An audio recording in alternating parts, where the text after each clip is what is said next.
Good afternoon and welcome to the National Grand Round on COVID-19 being held at the All Indian Institute of Medical Sciences, New Delhi. I'd like to welcome you to yet another series in this Grand Round. And today we are going to be discussing on the role of oxygen therapy and also convalescent plasma. So those are the two topics that we will try and focus on. And I have with me a panel that will discuss on these various issues and the questions that you send. I have Dr. Anjan Trikha, Professor of Anesthesia, Pain Medicine and Critical Care, Dr. Manish Soneja, Additional Professor, Department of Medicine, and I have Dr. Kapil Dev Soni, Additional Professor, Anesthesia and Critical Care. All of them are here to really answer your questions. And whatever questions you have, you can send us through WhatsApp, the number being 9999692364. Once again, the number is 9999692364. And without wasting much time, we will start off with the case discussion. We will have a case which will be presented by Dr. Praveen Kumar, who's a senior resident in infectious disease in the Department of Medicine. And after that case, we'll have a brief discussion and then we'll discuss the two topics, oxygen therapy and convalescent plasma. So we'll start with the case presentation by Dr. Praveen Kumar. This is a case that we had seen in our trauma center, which is the COVID hospital, and he'll discuss the management and the challenges that we had. Over to Dr. Praveen Kumar. Thank you, sir. So today I'll be taking you through the case where a young female got admitted with a severe COVID-19 pneumonia, and she had a prolonged hospital stay where she received multimodality treatment. So this looks a typical case of COVID-19 ARDS, but she was unique in the form of her comorbidities which she had, which I will be discussing in the case, and I will take you through how she survived the storm through the wind of spirit. So our case is basically a 35-year-old lady who presented with 3 days history of fever and sore throat, and she also had 1 day history of breathlessness. In her own words, basically she was lying down comfortably in supine position in her bed without any complaints, and when her family members looked at her oxygen saturation in pulse oximeter, that was showing 67%. So they immediately rushed to the hospital, and she says while shifting to the hospital she actually became tachypneic. So we think probably she had an episode of silent hypoxemia, even though we are not sure about it. By the time she presented, she was tachycardic and tachypneic, and subsequently she was tested positive for COVID-19. So she had this baseline comorbidity. She had an incidentally detected thymoma 5 years back, and for that she received thymectomy. So from the experience of myasthenia gravis and other pediatric major surgeries where with a CTVS surgery sometimes they remove thymus also, we know these patients can have a dysregulated immunity with decrease in naive T cells, decrease in regulatory T cells. So our patient again had similar probable dysregulated immunity where she developed asymmetrical onset inflammatory oligoarthritis, mainly involving the large joints of both upper and lower limbs, and she was worked up for connective tissue disorders. Finally, she was labeled as undifferentiated connective tissue disorder, and she was started on tab hydroxychloroquine and sulfasalazine. On this treatment, she was doing fine, and she also had a history of hypothyroidism, for which she was on thyroid supplementation. Again, this could be because of the autoimmune phenomenon. So with this background, the patient presented to the emergency, and at the time of presentation, she was very tachypneic. She was using accessory muscles of respiration. Her respiratory rate was 38 per minute. She is tachycardic, and the baseline saturation was 66%.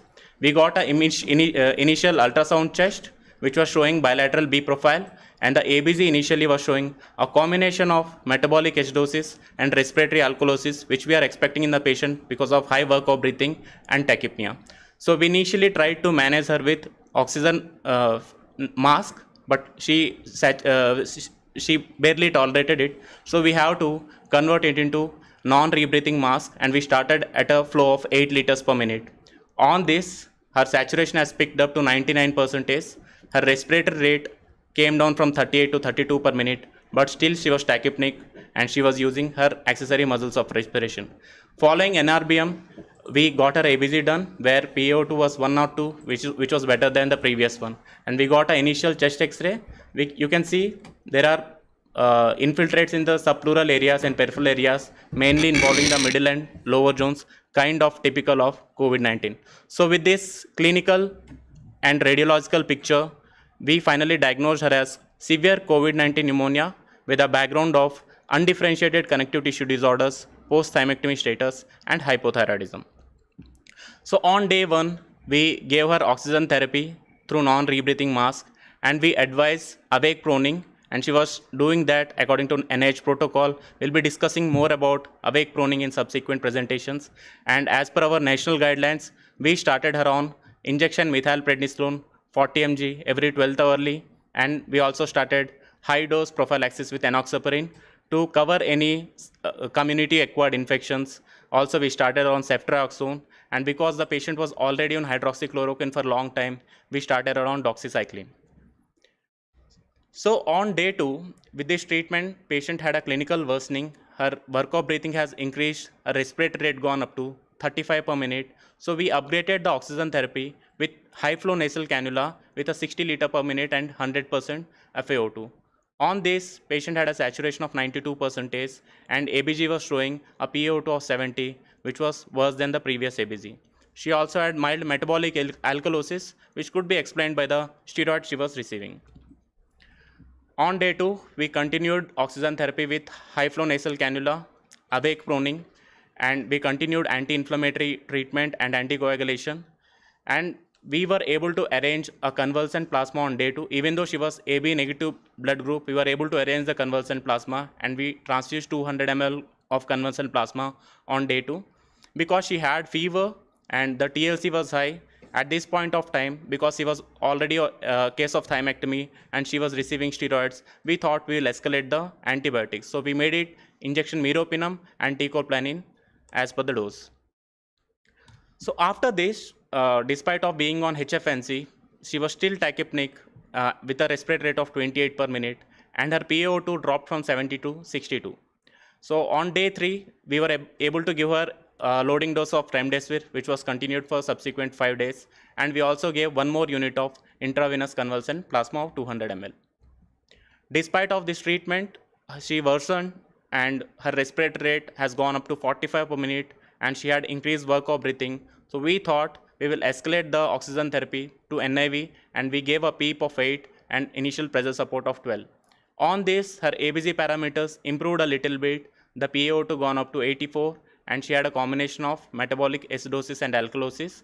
And because of there is worsening in hospital, we ruled out major pulmonary thromboembolism doing an ECG and 2D echo, which was not showing any features of RV strain or LV dysfunction. So on this day, we got her inflammatory markers done and D-dimer done. Our D-dimer was elevated, IL-6 was almost 10 times the normal, and ferritin was elevated. And procal was also done, which was little bit elevated, which could be explained by the local inflammation in cytokine storm. So at this point of time, we thought she was in cytokine storm and she might benefit from interleukin-6 blocker. So we gave a single dose of tocilizumab 680 milligrams on day 4, and we continued with continued oxygen therapy with NIV, and we used antivirals and anticoagulation. So after 2 days on NIV, she was still requiring a PEEP of 10 and high pressure support of 14, which is kind of high NIV settings. But despite of that, her respiratory rate has quite improved, and she was no more using her accessory muscles of respiration. And we can see the ABG where her PaO2 was 74, even though we dropped the FiO2 from 100% to 70%. So we got a repeat interleukin-6 on day 6, and it was elevated. Initial it was 143, now it is 487, but we expect this elevation when we are using an interleukin-6 blocker.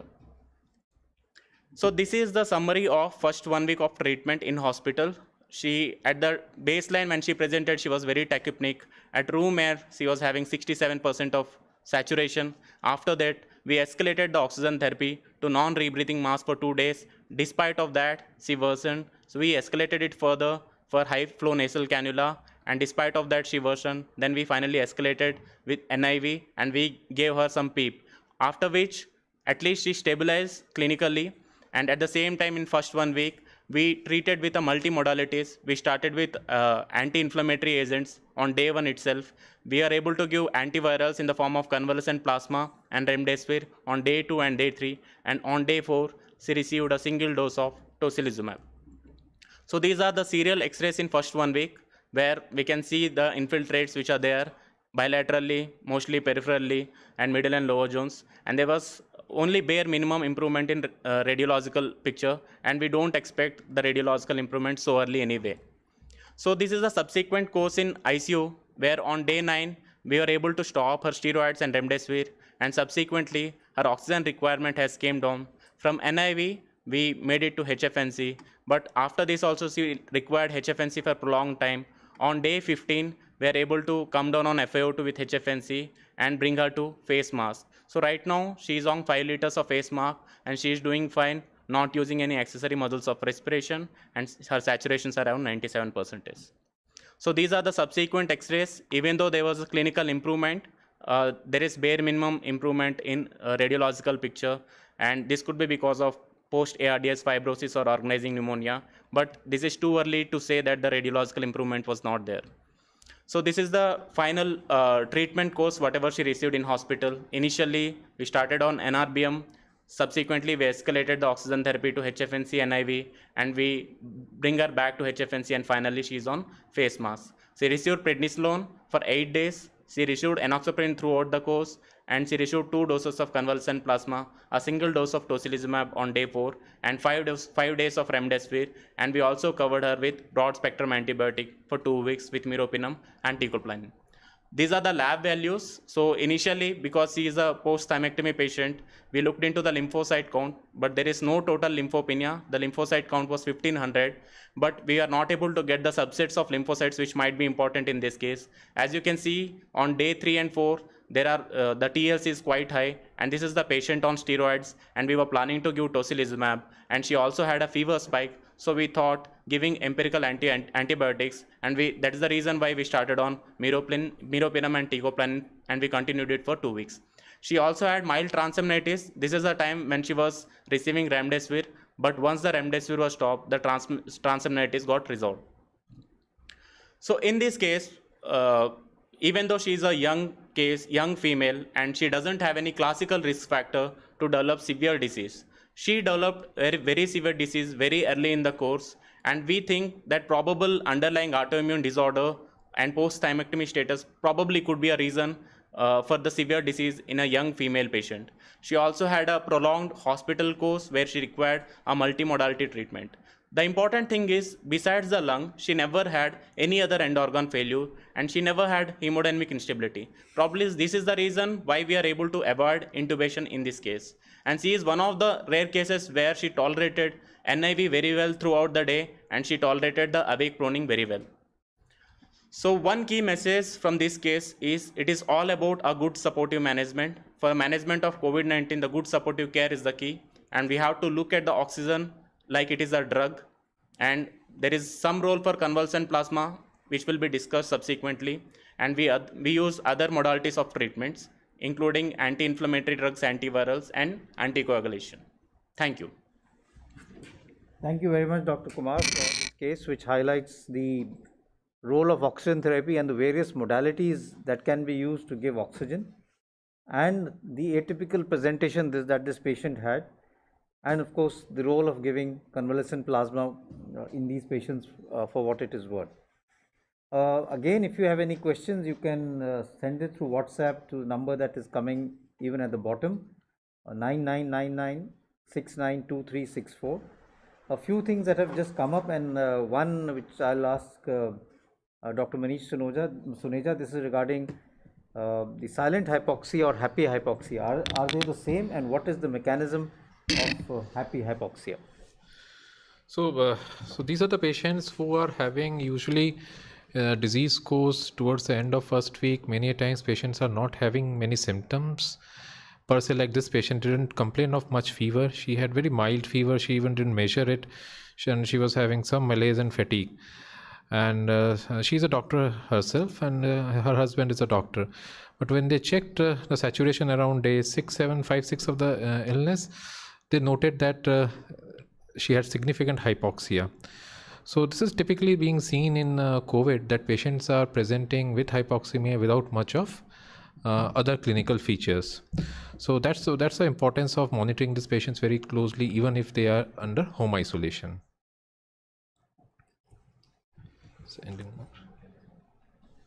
So the issue was, okay, do we have any mechanism of why these patients continue to be hypoxemic but don't feel that breathless, or they don't have dyspnea per se? There have been various sort of theories that have been put forward. One saying that because of emboli occurring in the pulmonary vasculature, they really, the VQ mismatch doesn't occur that much, and the CO2 doesn't rise, and therefore probably their respiratory centers doesn't get stimulated that much, and that may be one of the reasons why they don't feel that sense of breathlessness, despite the fact that the saturation tends to fall down. So it doesn't stimulate the respiratory center, but this is just a hypothesis. There are a lot of other hypotheses which are related to autonomic function also. But I don't think we have a very clear idea as to why we have hypoxemia. Before we go to the case discussion, one other question which I have for Dr. Anjan Trikha is to which first, HFNC or NIV? How do we decide that? Because this patient had both. Yeah. But what should be the order and why? See, the first thing which we'd like to put across is the order would depend upon the fact that you have the provisions for both. The gadgetry for high flow nasal cannulas is in short supply in our country, and it's only after COVID that a lot of things on machines have been sold. We were lucky enough to have both. What we did, or what anybody could do, is that we realized that high flow nasal cannulas are more acceptable to the patient than a NIV mask, because of a feeling of claustrophobia, or that NIV mask is very tightly strapped to the face. The patient can't talk, patient can't drink. So HFNAC with those nasal cushions is slightly more acceptable to the patient, and acceptance and compliance becomes very important. However, after having said that, if you don't have an high flow nasal cannula, you can and the patient is deteriorating after a high flow, if you have a rebreathing mask, then you could directly go to an NIV mask with varying levels of inspiratory pressures and expiratory pressures. You could try one after the other. In our case, we tried both the modalities and we got away with it. So if a patient is compliant, you could use a high flow nasal cannula at various levels. One must remember that the positive pressure, whatever is available with a high flow nasal cannula, is only there if the patient keeps the mouth closed. If the patient's mouth remains open, then whatever small amount of PEEP which can be used in these patients with a NIV, you will lose that. So compliance becomes important. Another thing is, it's easier to lie prone with a high flow nasal cannula than a NIV mask. We have realized that over the last few months, and we have many patients who would be lying prone with a high flow nasal cannula at varying flow rates and FiO2 with nasal cushions. Okay, thank you very much. So this is just to give you an idea as far as the case is concerned. It was a challenging case. We had a number of issues, especially the severe hypoxemia that this patient had, and she went through a cytokine storm. But we were very fortunate that with the aggressive treatment, the patient was not intubated and put on a mechanical ventilation, and I think that really made a big difference, because your morbidity and mortality increases significantly if a patient is ventilated. You have the whole overall issues of ventilatory induced infection, ventilatory induced lung injury, and so many other things. So today we are discussing basically oxygen therapy and convalescent plasma. So we will start with a brief introduction on oxygen therapy, and I'll ask Dr. Kapil Dev Soni, Additional Professor, Anesthesia and Critical Care, to give a brief overview of oxygen therapy in relation to COVID-19. Thank you. Thank you, sir. Good evening all. I'm Dr. Kapil Dev Soni, and I'm Additional Professor of Critical Care. So I would be discussing a brief role of oxygen therapy in COVID-19. Oxygen therapy is basically a mainstay of most patients who are coming with hypoxemia and COVID-19. Coming back to the case, as you have seen that this patient was extremely hypoxic when she came. She was tachypneic, she was using excessive muscles of respiration, and she was short of breath, what we call as dyspnea, though she was hemodynamically stable. On arrival, her ABG clearly showed that she was tachypneic and she was having metabolic acidosis along with respiratory alkalosis. So if you look at the devices which are available to treat significant hypoxia in such patients is basically the low flow nasal cannula, the face mask, the standard oxygen therapy, the non-rebreathing mask, Venturi mask, high flow nasal cannulas, and the non-invasive oxygenation device ventilation that include helmet, face mask, and the other interfaces. However, given all these devices which are available in our armamentarium, the use of non-rebreathing mask has come a long way, specifically treating these patients.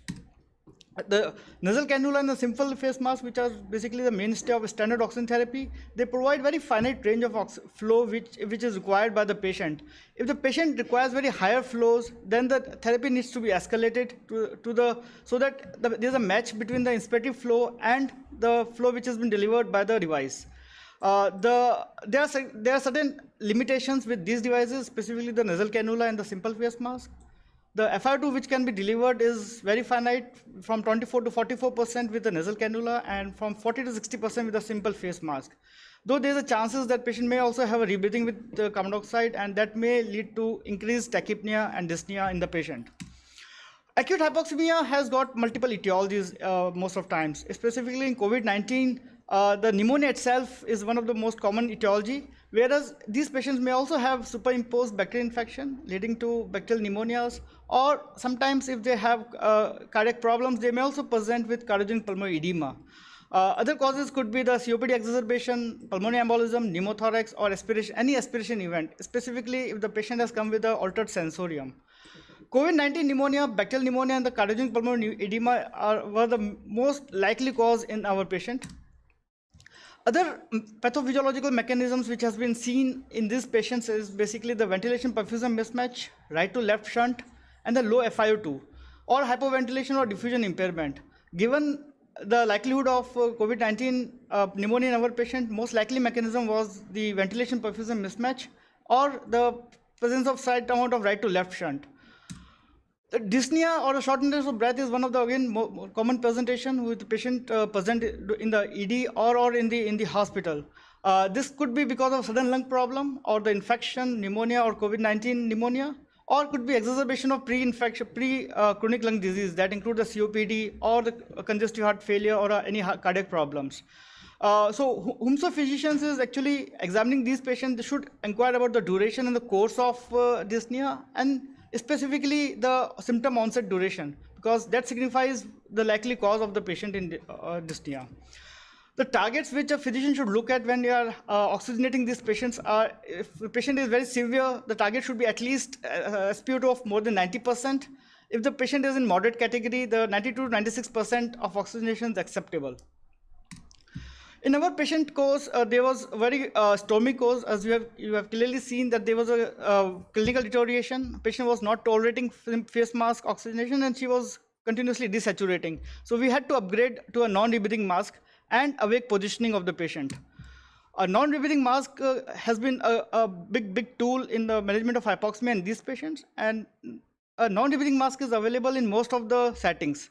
It can deliver a FiO2 of at least 60 to 80%. It has got a one-way valve to reduce the chances of rebreathing. And the reservoir bag gets filled with the oxygen and provides very high flows till 15 liters per minute. Awake prone positioning has come from big way, specifically in COVID-19 patient. The use of prone positioning in ARDS was mainly in intubated patients, but whereas in COVID-19 patient, the use of awake prone positioning in non-intubated patients has been a big breakthrough. Specifically, if the patient is significantly hypoxemic, keeping them in prone positioning during awake or during the supplemental oxygen actually increases the oxygenation and buys the time. All patients with COVID-19 and respiratory distress can be considered for awake positioning. There is a typical protocol which actually varies from 30 minutes to 120 minutes in a prone positioning, and then there is a left to right lateral decubitus position, followed by upright sitting position. So this is a common protocol which has been followed. It's important that most patients should continue awake positioning as much as possible. Short duration awake prone positioning may not be beneficial, but if the patient is kept prone for a long time, it may benefit in oxygenation of these patients. So this is how patients can be kept in a prone positioning with oxygenation. There have been a number of studies on the awake feasibility and safety of awake positioning in the non-intubated COVID-19 patients. This was the largest cohort study which was published in Lancet Journal. Clearly showed that prone positioning was feasible in most of the subjects for at least 3 hours. But benefit was actually seen in only 50% of subjects which were able to maintain oxygenation on resupination. And this could be because the duration of prone positioning was at least 3 hours. But if the patient can sustain more than 3 hours, the benefit may last long. The effect on mortality and or the need of intubation has not been studied yet, but that can be further. Studies are working on. The studies are actually evolving, and the effect on intubation, need of intubation, or the mortality is under study. In our patient case, because the patient was deteriorating very quickly, we had to put her on high flow nasal cannula. The high flow nasal cannula, as I stated, has got several advantages. Specifically, it relieves the discomfort of air hunger, which is commonly seen in these patients. Warming and humidification of secretions does happen. It helps in clearance of secretions. And most importantly, it matches the flow rate of patient as well as the inspirative fluid which is desired by the patient. It can be delivered through a specific machine which has got a small pliable nasal prongs, and long hours can be kept on high flow nasal cannula. The use of nasal cannula typically start with the 5 to 60 liters per minute. The flow rate can be matched with the patient needs, as well as the FiO2 which can be delivered can go up to 100%. So that can again be adjusted based on the patient requirements. The patient was actually deteriorating very quickly. She was finally shifted on non-invasive ventilation. The other cause of deterioration in these patients could be the progression of the pneumonias or the development of myocardial dysfunctions. So that was ruled out by using a 2D echo as well as TOP-I, which was negative. Now, once the patient starts deteriorating, the other option which is available for such patients is basically availability of non-invasive ventilation. Non-invasive ventilation has been used in other conditions, specifically in acute exacerbation of COPD or acute hypoxemic following cardiogenic edema, or could be because of post-intubation states. For acute hypoxemic respiratory failure, the use of non-invasive ventilation is quite novel. It's not been used that frequently, but however, with the advent of helmet interface, the use of non-invasive ventilation has come a long way. Only contraindication of non-invasive ventilation is if the patient is in altered sensorium, or there is inability to protect airway, or there is excess secretions that preclude the use of non-invasive ventilation. It does help in reducing the work of breathing though. The advantage of helmet interface is that the risk of aerosolization for the healthcare provider is reduced. There is a lower chance of leakage, and the effective lowering of work of breathing is specifically due to maintenance of PEEP. So the helmet interface has been again a revolution for the treatment of COVID-19 patients. This was a study, this was a network meta-analysis which actually compared different modalities of non-ventilation oxygen strategies, that non-invasive ventilation oxygen strategies that included the non-invasive ventilation, the standard face mask, as well as the high flow nasal cannula. You can clearly see, compared with the standard oxygen devices, the high flow nasal oxygen actually reduces the all-cause mortality, as well as the helmet non-invasive ventilation. Both the modalities have proven to be useful in such patients. If you look for the need for intubation, compared with the standard oxygen therapy, the helmet non-invasive ventilation has clearly shown to be useful for preventing the need of intubations. So when to escalate to mechanical ventilation? When one physician is treating such patients, there is always a question when to intubate, when on to go to invasive ventilation. So that depends upon the treating physician. He should take into consideration a variety of factors, specifically the work of breathing, increasing oxygen requirement, hemodynamic stability, and the progress of the patient. So that decision is actually made by the physician bedside. And once he feels that the patient is not improving on the conventional non-invasive ventilation, there may be requirement of invasive mechanical ventilation. And in that case, the patient should be intubated as soon as possible. Delaying intubations for a long may be detrimental for the patient. So in nutshell, remember that COVID-19 presentation can be quite heterogeneous. Patient may have a silent hypoxemia, or patient may present with a varying level of oxygenation status. Oxygen is a medicine. Doing less is more. So try to be conservative as much as possible. Do the things which we do and doing them well is the mantra. Infiltrates alone are not the indication for mechanical ventilation, and too early intubation or a too late intubation both may be disastrous for the COVID-19 patients. Thanks for the patient listening. Thank you very much, Dr. Soni. I think this gave a very good overview of oxygen therapy, the various modes of delivering oxygen to patients with COVID 19, and when the pros and cons of each of these.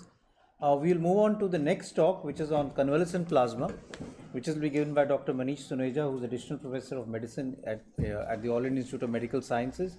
And after both these talks, then we will have questions which are being sent through WhatsApp by all of you. So I'll ask Dr. Manish Suneja to give us an overview on the current role of convalescent plasma as far as COVID-19 is concerned. Thank you, sir. So I will briefly be dealing with the management strategy that we adopted in this patient with special focus on the plasma therapy that we gave for this patient. So this is a simplistic disease progression that we see in a patient with COVID-19.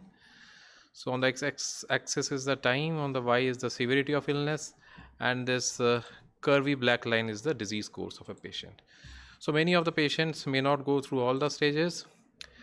Stage 1, early infection is the phase when the virus is localized mostly in the upper respiratory tract and clinical symptoms are mild, and treatment is usually limited to HCQS plus zinc as per our national guidelines. Stage 2 is a period when viral pneumonitis sets in. The virus starts its process of inflammation in the lungs, and this also progresses through maybe subdivided based on the extent of involvement. So in this phase, we see both there is a viral replication phase as well as a host inflammatory response. Clinically, this is manifested as shortness of breath, happy hypoxemia as seen in this patient, and the patient requires oxygen. Now, oxygen is the mainstay of therapy. It's a cornerstone of therapy as discussed now. Besides, after the recent recovery trial data, corticosteroids are standard of care in these patients, and also anticoagulation is warranted in view of pulmonary vascular coagulopathy. In addition, since this is a viral replicative phase, antivirals may be tried here. So the two most common ones that are being used are remdesivir and convalescent plasma. And among these two, only remdesivir has, as of now, some data regarding clinical efficacy in terms of hastening the clinical resolution of symptoms. We are yet awaiting some conclusive evidence for plasma. A small fraction of patients may further go on to stage 3 of the illness, which is basically the inflammation in the lungs spills over to the systemic compartment, what we call or know as cytokine storm. So at this phase, as we can note, there is no viral replication per se. So the treatment is immunomodulators like anti-IL-6 therapy, tocilizumab. So let's see how our patient fits into this framework of COVID management. So if we recollect, our patient presented with hypoxemia with a very bad chest x-ray. So with hypoxemia requiring high flow oxygen, so she probably fits into somewhere around stage 2B, extensive lung involvement. So as per guidelines, she was started on oxygen, steroids, anticoagulation on day 1. We did give her convalescent plasma and remdesivir on day 2 and 3 for benefit of antiviral effects, whatever it may be. However, over the next 3-4 days, the patients progressed to have worsening hypoxemia, increasing oxygen requirement. Now, this distinction between stage 2 and 3 may not be very clear clinically. As well, there are no special biomarkers which can predict onset of cytokine storm. So it has to be a combination of clinical picture and biochemical parameters to support a diagnosis of cytokine storm. In our case, this patient had an increasing oxygen requirement, and when we did a biochemical profile of inflammatory markers, the IL-6 levels were nearly 10 times the upper limit. Ferritin was also pretty high. Usually we consider more than 500 as significant. So we made a diagnosis of cytokine storm, and she received tocilizumab on day 4 of admission. Now all this management fits very well into the framework of our national guidelines. Specifically, if we look at convalescent plasma now, it is listed as an investigational therapy for off-label use. Why as an investigational therapy? Because as of now, we do not have conclusive evidence for efficacy of convalescent plasma in COVID-19. So this table depicts some initial studies which came for the use of plasma in COVID-19. So we can see Initial studies, very small sample size, expected. But a peculiar thing that we notice here is this plasma was given pretty late in the disease course, in the third week of illness. Now, from our previous experience and studies, what we realize plasma, if of any benefit in any condition, it is when it is given quite early in the disease course, usually within 7 to 10 days of disease course. Although this study showed some benefit in terms of oxygenation requirement, however, there are drawback of these. So we awaited for a randomized controlled trial, which came around 2 months back. It came from China. It was an open label multi-center RCT, 103 participants. The primary outcome here was the clinical improvement within 28 days. And as we can see, there was not much of a difference. The confidence interval of hazard ratio is on either side of 1. Although in a small subset of patients, when they tried to look at severe disease, that is those patients who were on oxygen therapy but not on mechanical ventilation, there were some benefits. But if we talk about hard endpoints clinically, that is 28-day mortality, there was no difference noted.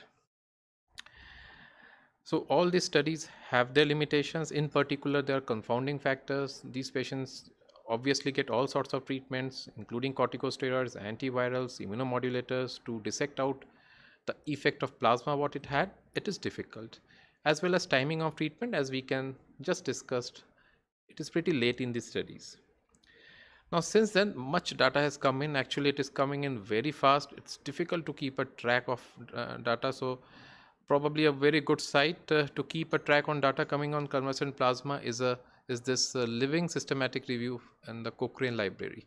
So this is already a 300-page document with data set of more than 5,000 patients. So you can keep a watch here looking for what is going on.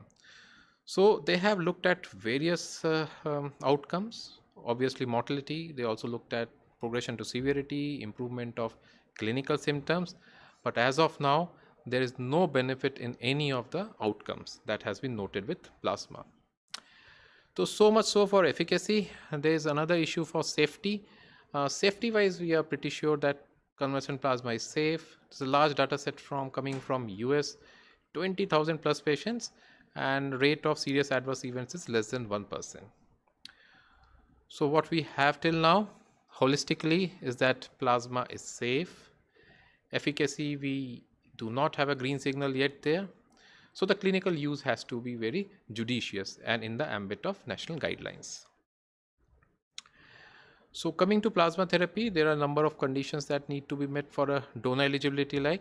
So a donor is eligible donor is one who had a proven infection COVID-19 and he can donate 28 days after symptom resolution. And all other investigations that are required, like blood donation, like negative for infection, etc., is required.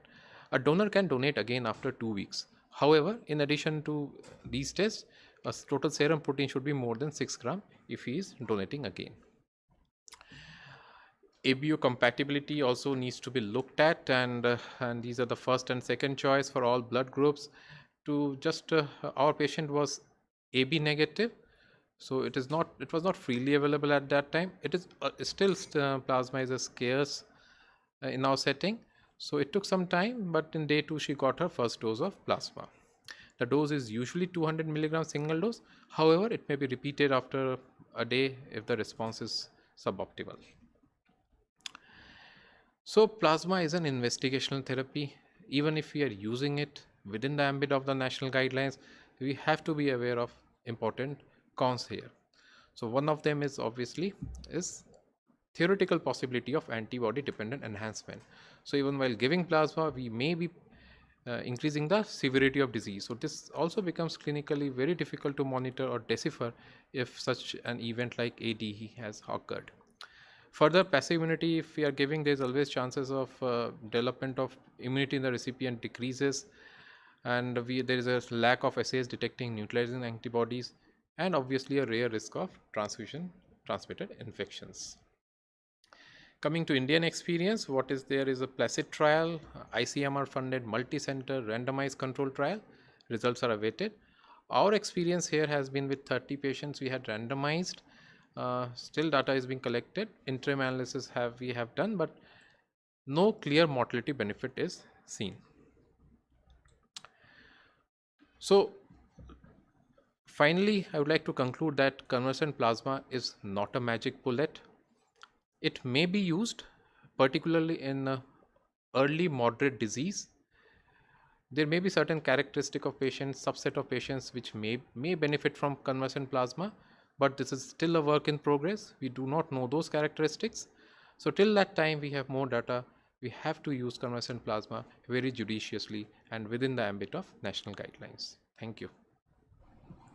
Thank you very much, Manish, and you've given us a broad overview, both in terms of what are the management strategies that we need to follow in terms of the various stages as far as COVID-19 is concerned, and how various treatment strategies fit into these various stages, and the role of convalescent plasma, the pros and cons, and the fact that it's still a treatment which is evolving. It's not the magic bullet that will tell us that if you give convalescent plasma, you can really cure the patient. Before we come on to the panel discussion, we have Dr. Pandey here, Dr. Hemchandra Pandey from faculty from transfusion medicine, who's also involved in convalescent plasma. I'll ask him to just give his brief comments, and also one question, which is the assessment of antibody titer before plasma therapy is given. How important is that? So if you could just use the mic and just give your comments on this. Yes, sir. Sir, as far as titers are concerned, convalescent plasma titration is currently not being done in our country because the viral neutralization titers need BSL-3 labs, and BSL-3 labs are very scant in our country. Only NIV Pune was doing till now, as far as I know. Some 1 or 2 more labs have tried, but they are still standardizing those titers. There are other assays which are coming, but they are still not available in our country. So most of the centers which are doing are based just on the presence or absence of S1, S2 antibodies against the COVID-19. So titers currently are not making a difference in the treatment as far as giving the convalescent plasma to a patient is there. Secondly, sir, collection of plasma again has been a very difficult part in our country because most of the time we are dependent on replacement blood donors for even for whole blood donation.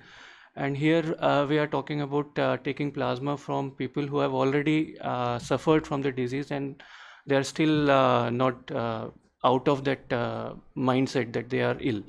So it is very difficult in our setup to collect the plasma. We also face that problem.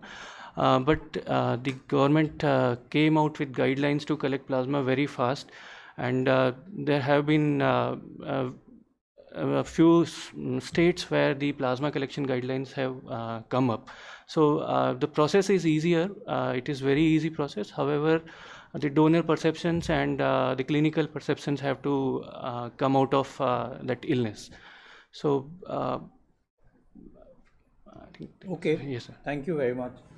We'll move on to the questions that we have. We have a large number of questions which have come through WhatsApp, and if you have any more questions, you could again send it through the WhatsApp number which is there at the bottom. We'll start off with some of the questions and which have come. One issue which I'll ask Dr. Soni is that there's the issue of that if you're giving oxygen therapy and if you're giving a very high FiO2 of more than 0.6, there's a question which comes up of oxygen toxicity. Is that important in this setting, that if you're giving a very high FiO2 through your HFNC, should you really be worried about oxygen toxicity? Yes, sir. Actually, the threat of oxygen toxicity is definitely there. Importantly, if we are using high FiO2 for a prolonged period of time, just to tide out the crisis or for a very short time, it may be delivered. But if the requirement of FiO2 is quite high and giving it for a long time may predispose a person or a patient to the definitive toxicity, oxygen toxicity. Okay. Dr. Manish, one question for you here. How do you decide that plasma therapy is working or it has failed? Is there a strategy to decide that it is working, and when do you decide to give another dose of convalescent plasma? So it's a difficult one. There's really no way to know whether plasma is working. As we saw in this patient, we really gave it everything. a good supportive therapy, background therapy of oxygen is mandatory. Thereafter, we were aggressive, gave the 3 therapies nearly on every other day, remdesivir, plasma and tocilizumab, to really dissect out which of them helped in stabilizing the patient. We are not sure, but yes, a combination of them, some of it may have worked, it may have been plasma.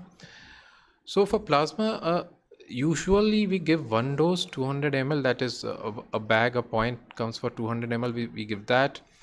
And then from our previous experience in trials like influenza, etc., 2 doses of plasma is usually used. So around 400 ml is transfused in the patient. We also need to be very mindful of the fact that we are also replacing some clotting factors. This people also have hypercoagulability, so we won't be very aggressive in giving a high amount of plasma therapy. The usual dose that we give for coagulation abnormalities is in the range of 10 ml per kg and more. So I think 2 doses would be sufficient, given at least 24 hours apart, after looking for response to therapy after the first dose. And I think just to continue, what is the ideal dose for plasma therapy? 200 ml or 4 to 13 ml per kg? So a broad range of 4 to 13 ml per kg has come. This has come from article in the JAMA.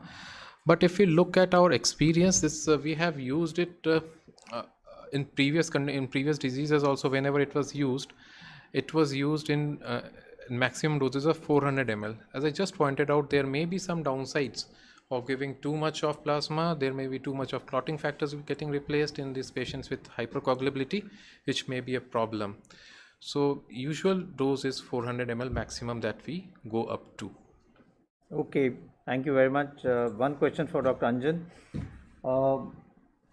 COVID pneumonia versus bacterial pneumonia. How will you differentiate, and what are the parameters beside procalcitonin? See, most of the times whenever we have COVID pneumonia, we have it at back of our minds that there could be superadded bacterial infections. Obviously, procal is one of the features, but if you do your labs daily and you see a patient deteriorating, you know that there is something more than a simple viral pneumonia, and a superadded infection has taken over. So one would have to look at a patient clinically, look at the labs which are done regularly, look at the total counts, then look at the clinical picture, as I've already said, and a procal if possible. Everything together should make you think that something else is happening, or if there are new shadows on the X-ray chest. So a totality of the patient's clinical picture and the labs would give us an indication whether superadded bacterial infection has taken place or not.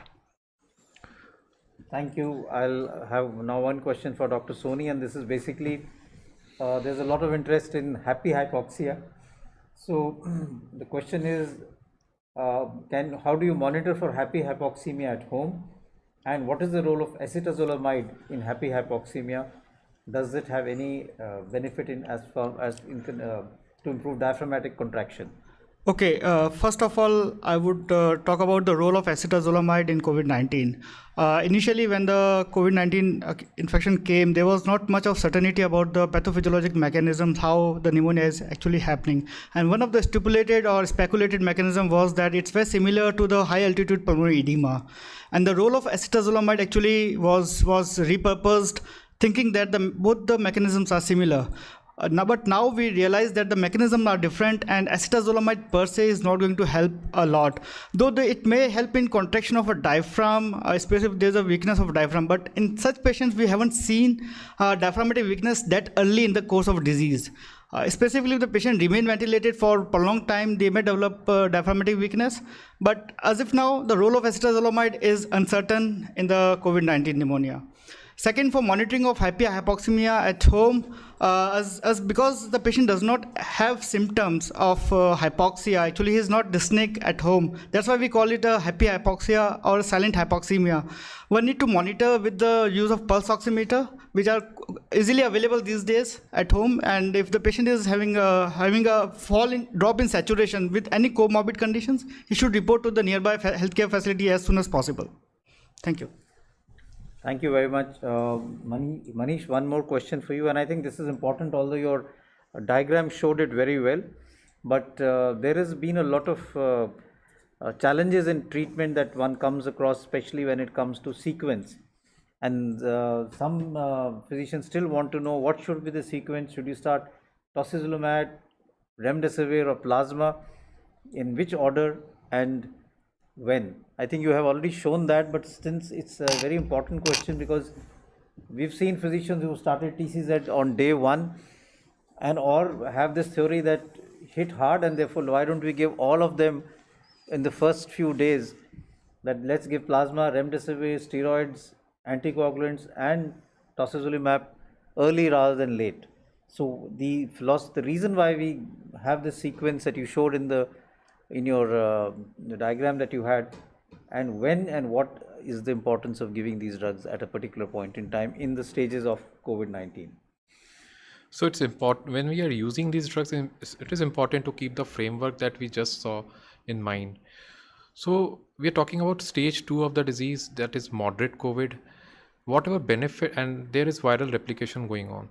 So any benefit that may be there of any antiviral drugs, and remdesivir and convalescent plasma are antiviral drugs, would be when it is given early on in the disease course, preferably within first 7 to 10 days. So patients with moderate COVID with increasing oxygen requirement, in fact, both of the antivirals can be given together. They have separate mechanism of action, so there is no need to separate them out in while their treatment is going on. It can be started simultaneously. However, for tocilizumab, the things are a little different. Now we see tocilizumab is an immunomodulator. The immunomodulator has a role in the cytokine storm phase of the disease. That is, when the pulmonary inflammation has spilled over to the systemic circulation and there is hyperinflammation and related damages going on. So tocilizumab should be given only when the patient progresses to stage 3. And in stage 3, that is in the cytokine storm, the antivirals will have no role. So basically plasma and remdesivir should be reserved for early moderate cases. And once the patient, in spite of all this therapy, a very good background supportive therapy, goes on to progresses to stage 3 cytokine storm, then only we should be using tocilizumab like therapy. Yes, I think it's very important to understand this. This is a very important message, that in the early stage, tocilizumab has no role. It can be harmful because it may lead to higher chance of secondary bacterial and fungal infections.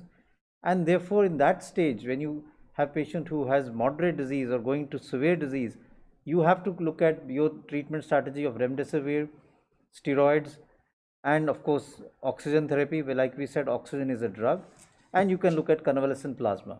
That forms the backbone of treatment with low molecular weight heparin. And if you have features which suggest the patient has deteriorated, has gone into cytokine storm, then only should you consider giving tocilizumab. The data again is not that strong. If you look at more recent data, it's not that supportive of tocilizumab. As a matter of fact, it suggests that for the cytokine storm, steroids still may be more effective than giving anti-IL-6 drugs. So there is no point in giving all these drugs early. It may cause harm. And people who have very mild disease, also there is no role of giving steroids. Some people start steroid even in patients who have very mild disease, are not hypoxemic. Even if you look at the recovery trial, it showed no benefit. It was negative as far as giving steroids early was concerned. And therefore, it's important for you to keep that in mind also. Now I have a question for Dr. Anjan, and that's basically two parts. One is, what will you do if a person is non-compliant with NIV, and will you intubate if the PF ratio is less than 150? Okay, the first is a non-compliant patient with an NIV. I think it's a very commonly seen scenario in the ICUs, COVID or non-COVID.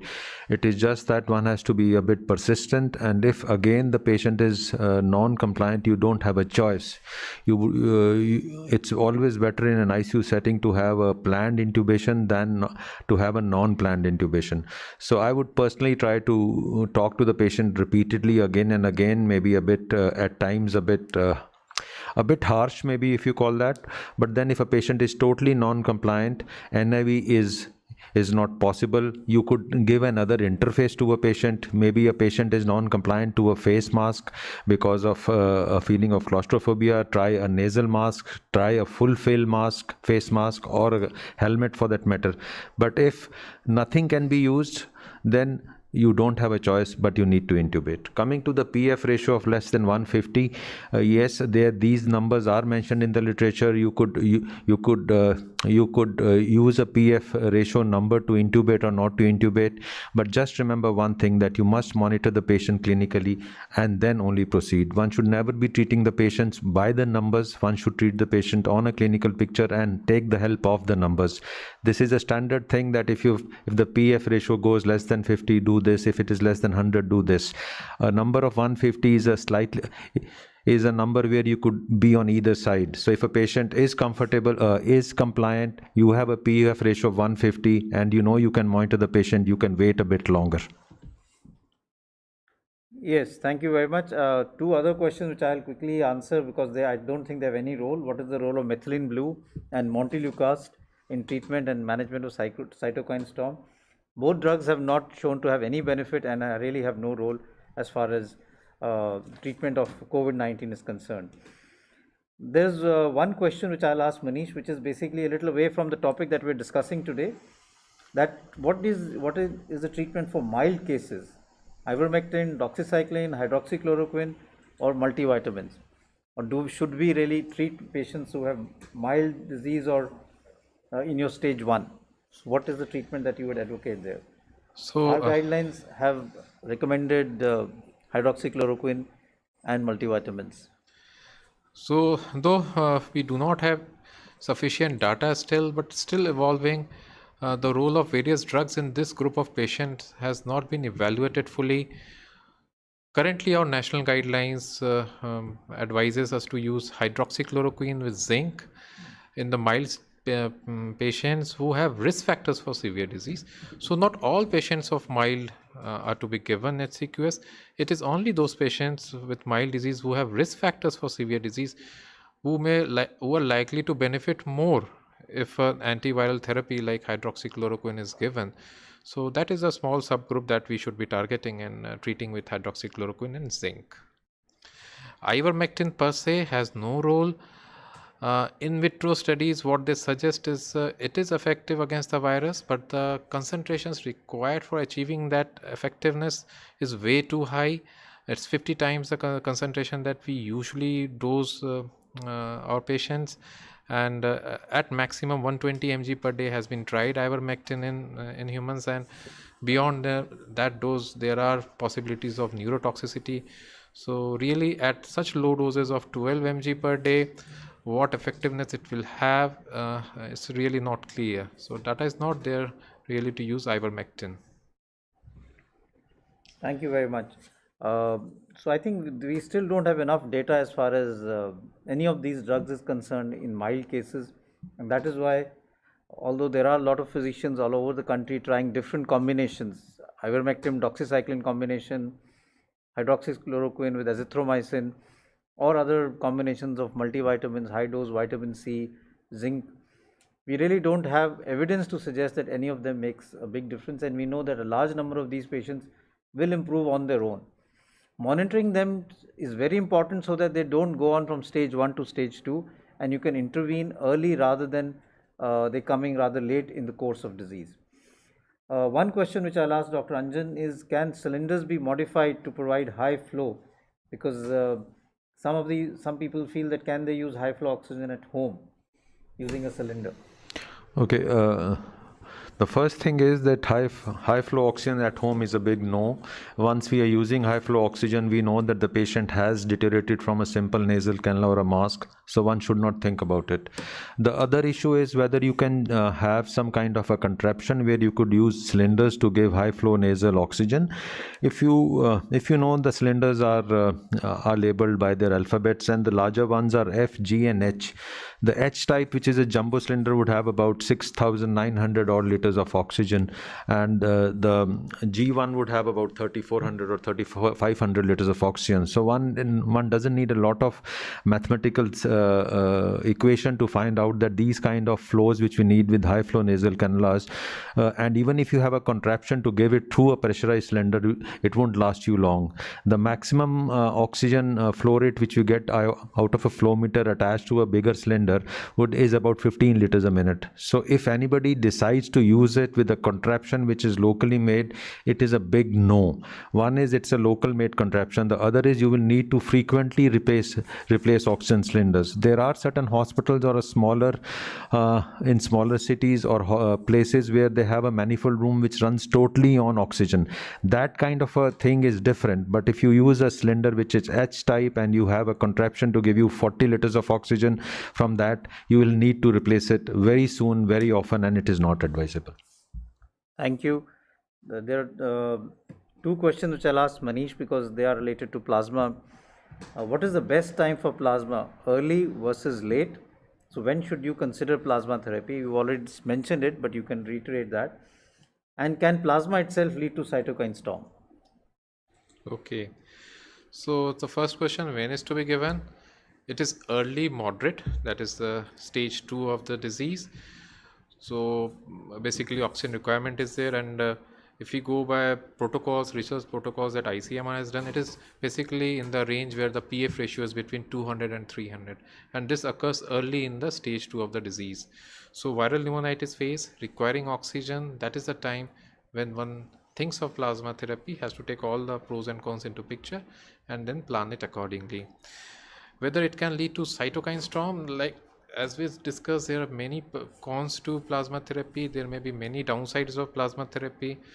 One of them is ADE, antibody dependent enhancement. The COVID infection per se may be shifted towards the severe side. Cytokine storm as such, it won't be having so much cytokine to induce cytokine storm, but what it would be doing, a theoretical possibility is an antibody dependent enhancement which can worsen the COVID infection, the COVID disease. That is there. And as discussed, we are also replacing clotting factors, but the volume that we are giving, 200 to 400 ml, that doesn't contain that much clotting factors to really produce any problems in these patients. Thank you. One question for Dr. Soni. When do you change from non-rebreathing mask to HFNC?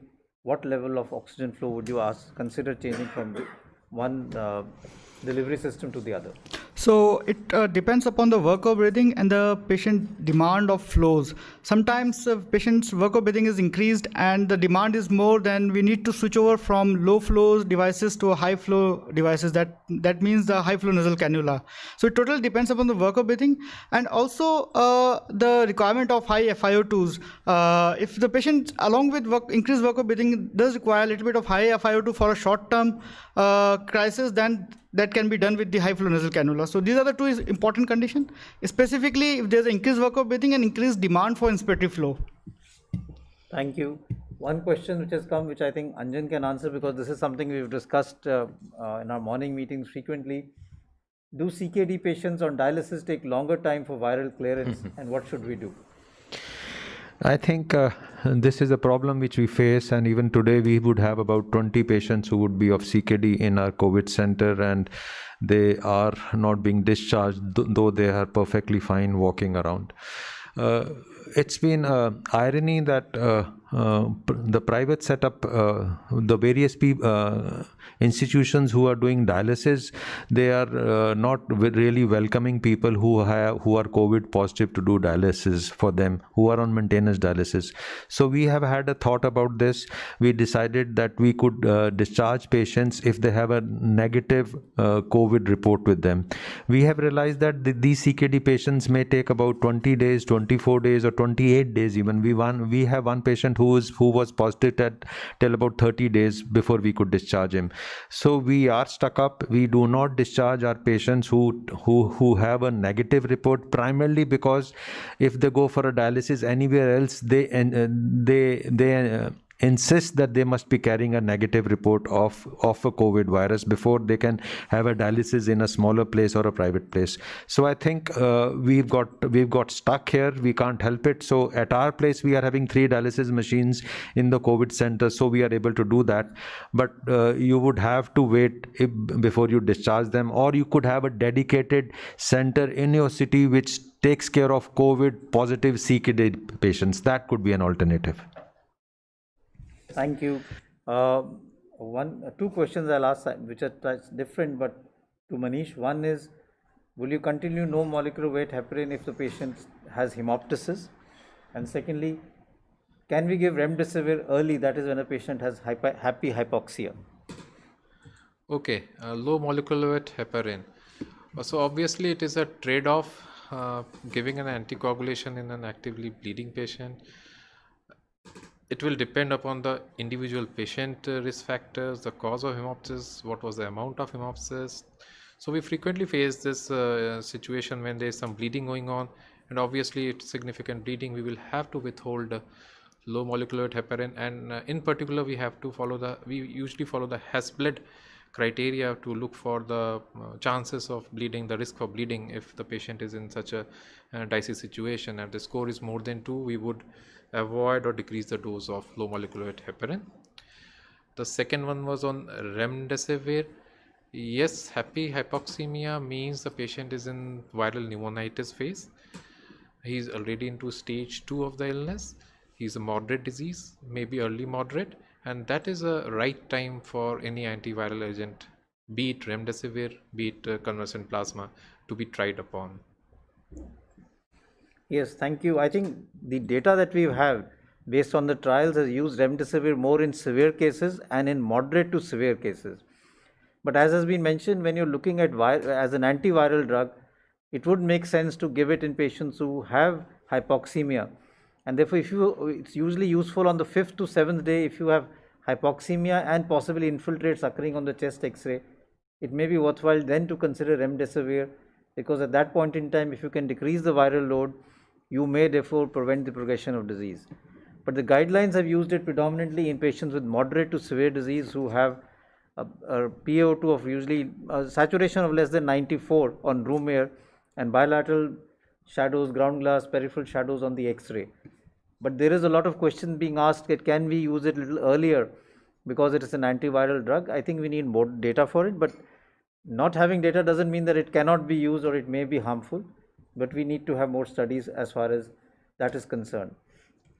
There's another question which has come a number of times, and that is that very often these patients who have COVID-19 develop pulmonary fibrosis, and we are seeing this more and more, and I think there is a need now to do studies on looking at long-term sequelae of COVID-19. Pulmonary fibrosis is one of them, but there can be multi-system involvement. And how do you manage these patients? We've had to discharge many patients who've gone home on long-term oxygen therapy because of fibrosis. I've seen one patient who's actually requiring high flow oxygen now almost for 3 months, and is not being able to get over that because his CT shows extensive almost fibrotic lung. So is there a role of giving steroids or antifibrotic drugs in these patients? I think it's an unanswered question. Maybe I can ask Manish if he wants to add something to that. I'll then see whatever little bit I can add on to that. But this is something that people are wanting to know. Can we give pirfenidone? Can we continue steroids for a longer period if you have a patient on discharge who still has a low saturation or is requiring long-term oxygen therapy? So if we look at it this way, that this is a viral pneumonia, severe viral pneumonia causing severe ARDS, which goes into fibrosis. So if we see with various other etiologies, though 10% of the patients may have some significant fibrosis at the time of discharge from hospital, but over next six months, most of them regain or improve upon their lung functions. So this is something which gradually improves. Nothing much actively in the form of steroids or pirfenidone is given in this group of patients. So I believe COVID would also be falling into the similar category. There is a small proportion of patients. We have also discharged a patient to home oxygen who was requiring even after 4 weeks of admission, but subsequently over the next 3 to 4 weeks the patient has been weaned off home oxygen. So gradually there will be improvement as patient mobilizes, does incentive spirometry, etc. There is some excitement about antifibrotics, pirfenidone. There was a good paper on it, but this is a hypothesis as of now. I don't think there's any study which has really looked at it in a prospective long-term format. So I agree with that. You see, if you look at the COVID pneumonia, COVID fibrosis, residual fibrosis, it is like what you would see in all viral AIPs, acute interstitial pneumonia. Even H1N1 or swine flu also at times will lead to extensive lung damage and leads to fibrosis. The treatment there has been to give actually steroids for a longer period of time, hoping that that would actually decrease the inflammation, and a lot of aggressive pulmonary rehabilitation. That is what has usually been the treatment strategy. There have been now groups which have tried antifibrotic drugs, especially pirfenidone, to see whether it helps. The data is not very strong to say one way or the other. So I think still we don't have enough evidence to say that these patients should be put on antifibrotic drugs.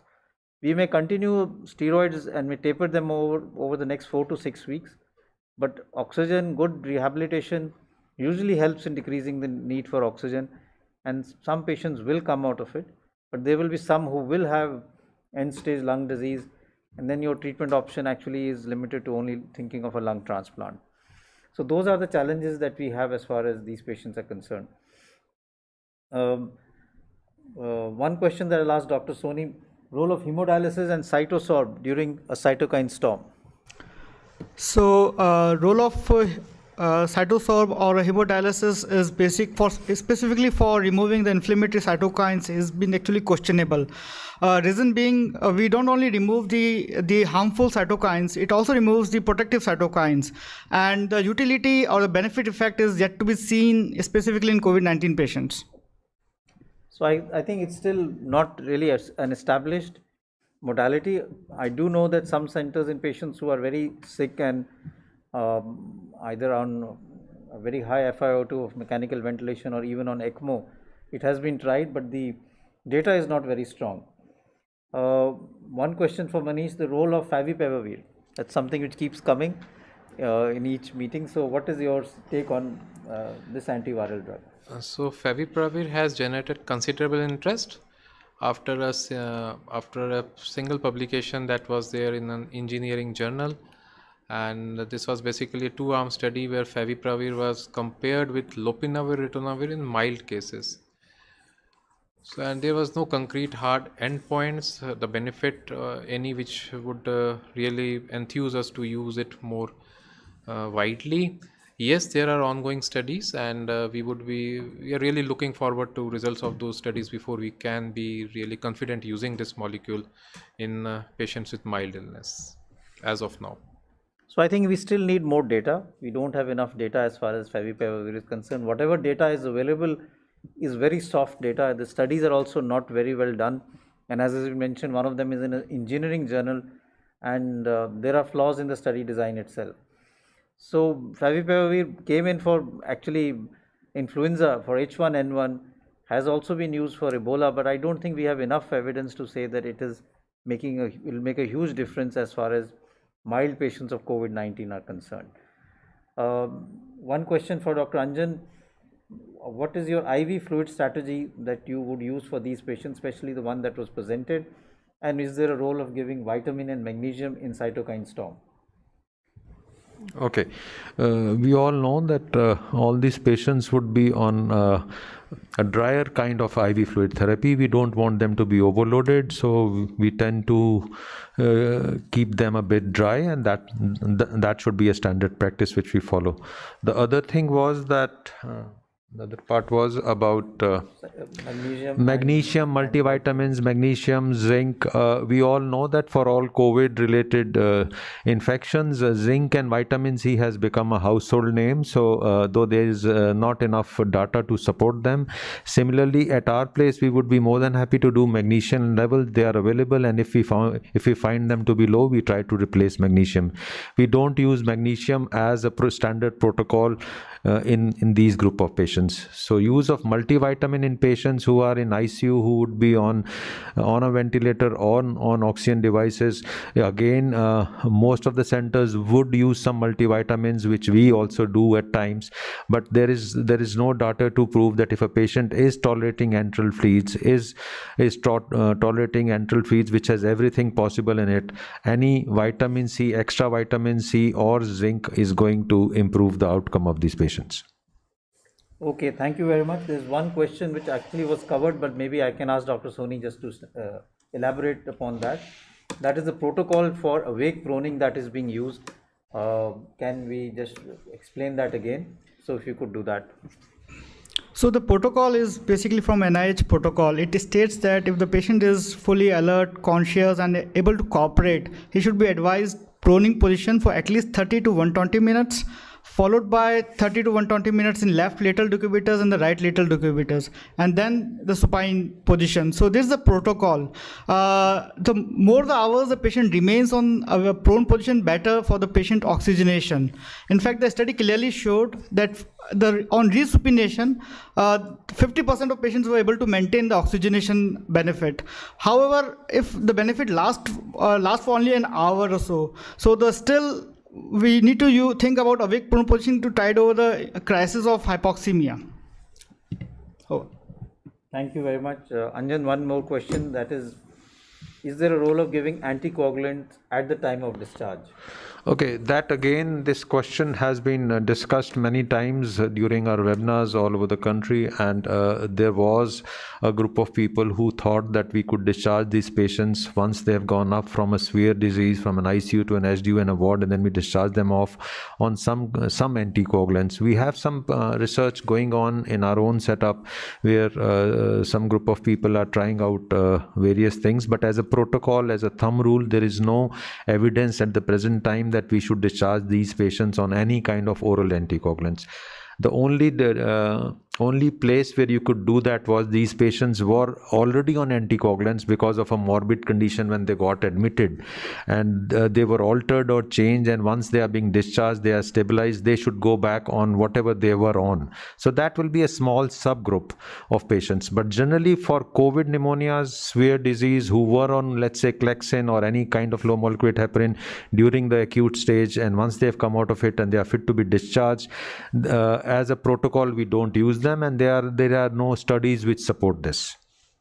Correct. Currently, our guidelines don't recommend the use of regular use of anticoagulants, oral anticoagulants at the time of discharge.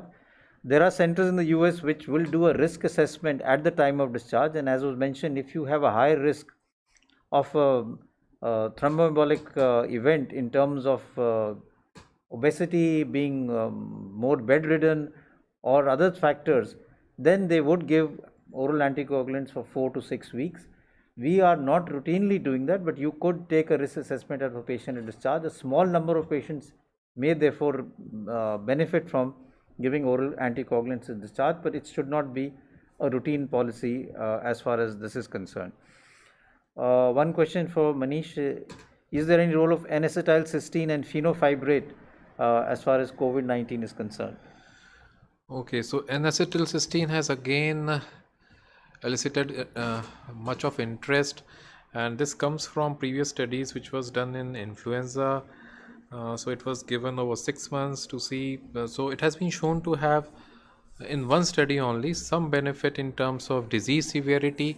Now to extrapolate that to COVID-19 basis of one study, I don't think we have again sufficient evidence to go for it. Yes, it is exciting, and we will have to wait for results of some studies. As of now, there is only one study, and that was for influenza. So this is another question as far as plasma is concerned. Two questions, as a matter of fact, from two different people. One is, and I don't know why this has come up, because why multiparous females can't donate plasma? Is that that is one issue which I think would be answered. And the second issue was regarding can you give plasma therapy to pregnant women? Sir, as far as collection of plasma from multiparous females is concerned, it has been seen that multiparous females will have anti-HLA and anti-HNA antibodies. So after transfusion of such plasma, a number of hemovigilance systems have found that they result in TRALI, transfusion-associated lung injury. So already the COVID-19 patients are suffering from lung injury, and we don't want to increase that lung injury. So the plasma from multiparous females is not collected for this reason. I think the second answer. And Manish can answer the second one. Can we give it to pregnant women? As such a therapeutic modality, it can be given. As such, there are no contraindications. Though as a part of study, usually they are kept out. So in any protocols, we see plasma pregnancies as an exclusion criteria. But as a therapeutic modality, it can be given. There are as such no contraindications. Okay, another question regarding vaccination. Is there a role of influenza or pneumococcal vaccine in prevention of COVID-19? Manish can take it up because So various vaccines have elicited interest, with be it BCG, MMR, and now this. So basically, all these vaccines, what they do is they tend to jack up the innate immunity system, something called a trained memory, which comes up within a few weeks of injection and lasts for maybe a few months. And then we rely on this trained memory, on this heightened innate immune response to take care of COVID. So this is a very indirect sort of thing. Obviously, there are some studies going on, but at this point in time, giving influenza vaccine and all probably is not warranted for prevention of COVID. so I don't think they have any role as far as prevention of COVID is concerned. We otherwise would recommend influenza and pneumococcal vaccine for individuals who are at high risk as per the guidelines for more severe illness. But for COVID-19, they really don't have much role as far as prevention is concerned, and therefore I don't think there's enough evidence to recommend that we should actually say that this should be given on a regular basis. Any use of colchicine? Not really sure about colchicine in COVID. Prevent cytokine storm, maybe. So that again is a question which some people have raised at times. Argument being that colchicine can also be considered to have some anti-IL-6 action and therefore may be useful. Again, I don't think we have enough data to say that colchicine is a drug that may be useful for cytokine storm. So I think the evidence is not there. So there are many immunomodulators, all of them will have some effect, methotrexate or whatever it is. But when we are giving steroids, we are giving the first line which would act really fast. So don't really think any other immunomodulators would be replacing steroids for this purpose in COVID-19. So I've already answered this question, but if you want to add on to that, steroids in patient not requiring oxygen, that is patients who have mild disease. So theoretically, if you look at it, steroid in mild patients means the patient is not having pneumonitis, and the virus is in the upper respiratory tract. So there is no cytokine storm that the steroids will take care. Not really sure what steroids will do here. It may lead to increased viral persistence, viral replication on the other hand. And even in trial data, it has been seen benefit is only limited. This is the recovery trial data. Only limited when steroids is given to ventilated patients. It is around 35%, I think, the risk reduction, and 20% risk reduction when it is given to patients on oxygen. So it should be limited only when a patient requires oxygen therapy, that he is in stage 2 or 3 of the illness. Okay, so I think this is a question which came up in the past also, that if you have a patient whose rapid antigen test is negative, he's got waiting for an RT-PCR result, but that is taking time because of logistic problems. He has classical features on an X-ray of COVID-19. His saturation is less than 94% and his respiratory rate is more than 30. Do you think you could empirically consider starting him on remdesivir? It's a tough question because you don't have a definite diagnosis of COVID-19, but your clinical radiological profile is very strong to suggest that this is COVID-19. It's an ethical dilemma which sometimes people have, because there are some places where the report takes almost 2 to 3 days to come. We get a report on the same day, but in certain states the report of RT-PCR report can take longer. So what would you recommend is the... So it is difficult. So what the national guidelines say, this is an investigational therapy, emergency use authorization, form has to be filled. So I think while using remdesivir, we have to be very sure that we are dealing with COVID. So in fact, this patient, if we think, we strongly believe that this is COVID and is in moderate phase, though the rapid antigen test is negative, steroids is something that we can initiate and then we see as the reports come by. But remdesivir, I think we will wait. I also think so. I think you could look at other alternate therapies that we've already said in terms of steroids, oral anticoagulants, and try and see if you can get a report as early as possible. You could also look at TrueNAT or CBNAT, which will also give you a report early. And but and you have to take a consent and inform the patient and the attendants if you're trying to give experimental therapies. So it is going to be a big challenge. The first dictum always is to do no harm, and therefore it's very important to be sure of what you're treating before we move forward in that direction.